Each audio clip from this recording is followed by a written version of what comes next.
राधे राधे, जय श्री कृष्ण। तो भक्तों, हम 11वें अध्याय का महात्मा सुनेंगे। श्री भगवान जी बोले कि हे लक्ष्मी, अब 11वें अध्याय का महात्मा सुनो। एक तुंगभद्र नामक नगर था, जिसके राजा का नाम सुखानंद था। वह श्री लक्ष्मी नारायण जी की बहुत सेवा करता था। वहाँ एक ब्राह्मण बड़ा धन्य पात्र विद्वान पंडित रहता था। उस ब्राह्मण का नियम था कि वह नित्य श्री गीता जी के 11वें अध्याय का पाठ करता था और राजा नित्य श्री लक्ष्मी नारायण जी की सेवा करता था और पाठ भी नित्य श्रवण करता था। ऐसे ही सेवा करते करते बहुत काल व्यतीत हुआ। एक दिन राजा का घर को गया। उस दिन बहुत से अतीत देशांतर फिरते फिरते उस नगर को आए। अतीतों ने राजा से जगह मांगी। राजा ने बड़ी हवेली खुलवा दी। जहाँ अतीत उतरे, राजा ने सीधा दिया। रसोई पाकर अतीत बड़े प्रसन्न हुए और अमृत तुल्य वचन बोले कि राजा उनके दर्शन को गया। राजा का बेटा भी साथ था और कई भृत्य भी साथ थे। राजा उस हवेली में आया और जो महंत था उसके साथ राजा बातचीत करने लगा और राजा का पुत्र खेलने लगा। वहाँ एक प्रेत रहता था। उस प्रेत ने राजा के पुत्र को मारा। चाकरों ने राजा को खबर की। राजा यद्यपि सेवा करता था, वह कथा श्रवण कराता था, परंतु पुत्र के मोहवश राजा के मन में दुर्बुद्धि आ गई। राजा बोला कि हे संत जी, आपका दर्शन हमको बहुत फला है। एक पुत्र था, वह भी प्रेत ने मार दिया।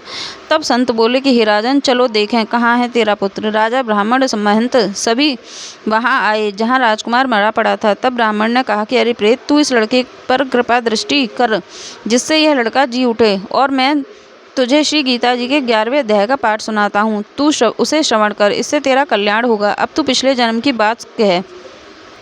तब प्रेत बोला कि मैं पूर्व जन्म में ब्राह्मण था, इस ग्राम के बाहर हल जोतता था। तब एक दुर्बल विप्र आया, सो इस खेत में गिर पड़ा। उसके शरीर में रुधिर निकला। तब एक चील ने उसका मांस नोच खाया। मैं बैठा देखता था। मेरे मन में दया न आई कि उस विप्र को चील से छुड़ा दूं। इतने में एक विप्र आया। उसने यह देखा, मुझसे कहा कि अरे हल जोतने वाले विप्र, तेरे खेत के पास विप्र का मांस चील नोच खाती हैं और तू आंखों से अंधा है जो इसे छुड़ाता नहीं है। अतः तू मेरे श्राप से प्रेत योनि पावेगा। तब मैंने उसके चरण पकड़कर कहा कि मेरा उद्धार कैसे होगा।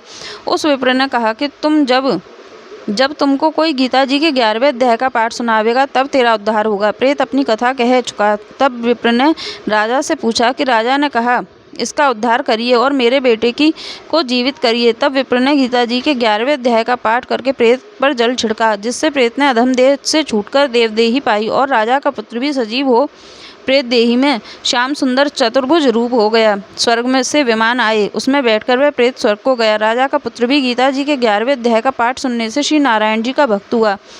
तब उस ब्राह्मण से राजा ने भी गीता जी के 11वें अध्याय का पाठ श्रवण किया। इस प्रकार वह राजा परम गति का अधिकारी हुआ। बोले ठाकुर जी महाराज की जय। 11वें अध्याय का महात्मा संपूर्ण। राधे राधे।